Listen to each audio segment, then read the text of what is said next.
Hello and welcome back to another episode of My Journey to FIRE, which stands for Financial Independence and Retire Early. One of my long-term goals is to earn enough passive income to fund a good lifestyle without the need for a 9-to-5 job. So in this video series, I'll be documenting how I'm investing my money to generate passive income streams, including the money that I earn from stocks and shares, rental income, savings interests, and more.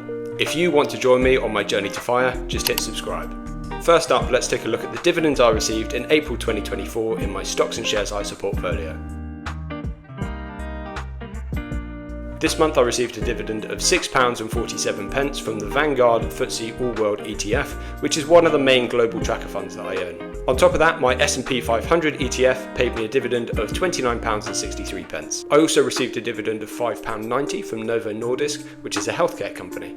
GSK, which is a pharmaceutical company, paid me a farewell dividend of £45.92 as I sold all of my GSK shares shortly afterwards. Whilst all of these dividends are nothing to shout about, the mining giant Rio Tinto paid me a whopping £236.37 this month. I also got a healthy dividend of £141.79 from Scottish-based bank NatWest. This brings my total dividends for April to £466.35 and my total dividends for the year to £968.52. One of the ways that I like to track my passive income progress is by comparing my dividends to previous years.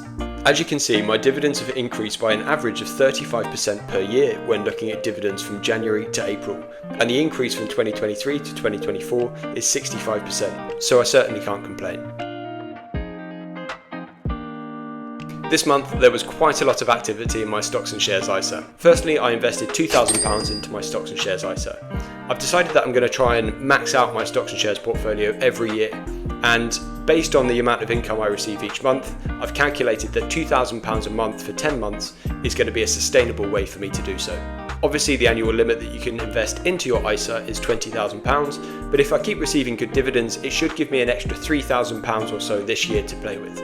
In terms of buying and selling shares, there was a lot of selling this month. If you want to know why I'm going to be gradually selling off all of my individual stocks, I made a video on it which you can go and check out. But to start off with, as I mentioned previously, I sold off all of my GSK shares. Whilst GSK are a very solid company and pay a good dividend of 3.5%, their share price hasn't really increased at all over the last 20 years. I've decided that I'd rather reinvest that money into something that's more likely to see long-term growth, plus pay a dividend. Luckily, I managed to sell my GSK shares when they were about 22% up, so I made about £1,000 in capital gains, as well as several £100s in dividends from over the years, so I can't really complain. I also sold off all of my Haleon shares. Haleon was actually a company born out of GSK about 2 years ago, but instead of focusing on pharmaceuticals, they focus more on consumer health products, and they own brands like Sensodyne and Panadol. So Haleon shares shot up by about 10% when they IPO'd about 2 years ago, but since then they've been pretty stagnant. Perhaps I was a little bit hasty selling off all of my Haleon shares, but when you're comparing the returns to things like the S&P 500 and global trackers, I just thought I'd much rather redirect my money there instead.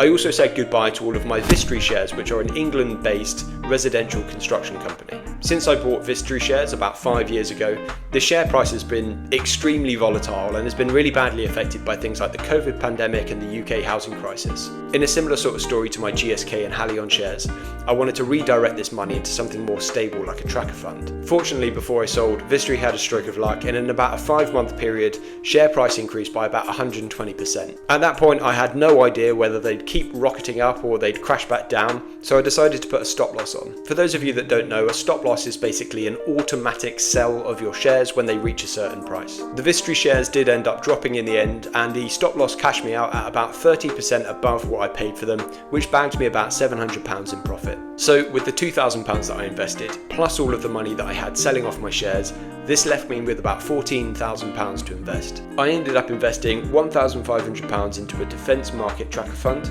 £1,500 into a semiconductor market tracker fund, £3,000 into VWRL, which is a global tracker, £4,000 into S&P 500 trackers, £1,000 into an Indian economy tracker, and £3,000 into a fund called Fundsmith Equity. I purchased these funds largely off the back of a previous video which went into detail about what the most purchased ETFs were of the 2023 financial year and what this meant for investors going forward.